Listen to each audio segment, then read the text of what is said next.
కేంద్ర సాహిత్య యువ పురస్కార గ్రహీత, శంభుక అవార్డు గ్రహీత డాక్టర్ పస్నూరి రవీందర్ గారు, తెలంగాణ జాతిపిత గద్దర్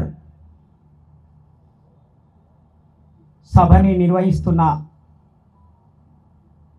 అమృతమ్మ సత్తయ్య కొల్లూరి ఫౌండేషన్ సభ్యులకి, గద్దర్ గలం సభ్యులకి, ప్రపంచ ప్రఖ్యాతిగాంచిన తత్వవేత్త ప్రొఫెసర్ కంచైలయ్య గారికి, 2 తెలుగు రాష్ట్రాల కబాలి సత్తయ్య గారికి, ఎమ్మెల్సీ అద్దంకి దయాకర్ గారికి, వేదిక మీద ఉన్న ప్రతి ఒక్కరికి, ముఖ్యంగా సీనియర్ జర్నలిస్టు పాషం యాదన్న గారికి, మా సోదరుడు పృథ్వీరాజ్ గారికి, ఇంకా సభలో ఉన్న ప్రతి ఒక్కరికి పేరు పేరున జై భీమ్, లాల్ సలాం.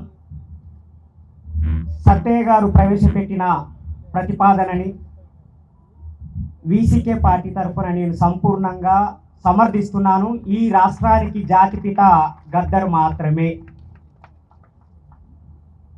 ఎందుకు గద్దర్ జాతిపిత? కేసీఆర్ ఎందుకు జాతిపితగాడు? జయశంకర్ ఎందుకు జాతిపితగాడు? కేవలం గద్దర్ మాత్రమే ఎందుకు జాతిపిత? ఈ విషయాల్ని స్థూలంగా, సూక్ష్మంగా 5 నిమిషాల్లో మీకు తెలియజేస్తాను. మా సోదరులు బాలబోయిన సుదర్శన్ గారు ఉన్నారు. నాకంటే ఎక్కువ సమర్థవంతంగా ఈ సభని ఈ పాయింట్ని చెప్పగలరు వారు. ఈ అవకాశం నాకు వచ్చినందుకు సంతోషం. బాబాసాహెబ్ అంబేద్కర్ రిఫరెన్స్ తోటే ఈ సభ జరుగుతున్నది కాబట్టి, ముఖ్యంగా మహనీయులు జన్మించిన ఏప్రిల్ మాసంలో ఒక చారిత్రాత్మకమైన ఘట్టాన్ని ఈ తెల్లాపూర్ గడ్డ మీద గద్దర్ గలం నిర్వహిస్తున్నది కాబట్టి అంబేద్కర్ రెఫరెన్స్ తోటే నేను మాట్లాడతాను. మన దేశంలో జాతిపిత ఒకరున్నారు, మహాత్మా గాంధీ గారు. వారికి మహాత్మా బిరుదెవరిచ్చారో నాకు తెలియదు, జాతిపిత అనే బిరుదెవరిచ్చారో కూడా తెలియదు. కానీ మన దేశంలో ఇంకొక గొప్ప మహాత్ముడు ఉన్నాడు, గాంధీ గారి కన్నా ముందున్న మహాత్ముడు. ఆయనే మహాత్మా జ్యోతిరావు పూలే.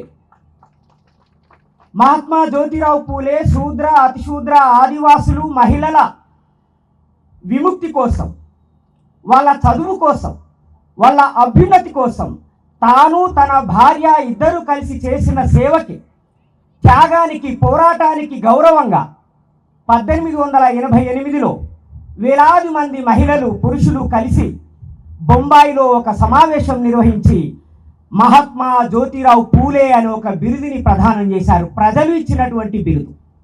అది బ్రిటిష్ వాళ్ళు ఇచ్చిన బిరుదు కాదు, అది కాంగ్రెస్ పార్టీ వాళ్ళు ఇచ్చిన బిరుదు కాదు, అది మరే ఇతర పార్టీ ఇచ్చిన బిరుదు కాదు. అది ప్రజలు మహాత్మా జ్యోతిరావు పూలేకి ఇచ్చిన బిరుదు, మహాత్మా ప్రజలు ఇచ్చిన బిరుదు. ఆ తర్వాత బాబాసాహెబ్ అంబేద్కర్ చేసిన పోరాటాలు, త్యాగాలు, సాధించిన హక్కులు, వాటన్నింటికీ గౌరవంగా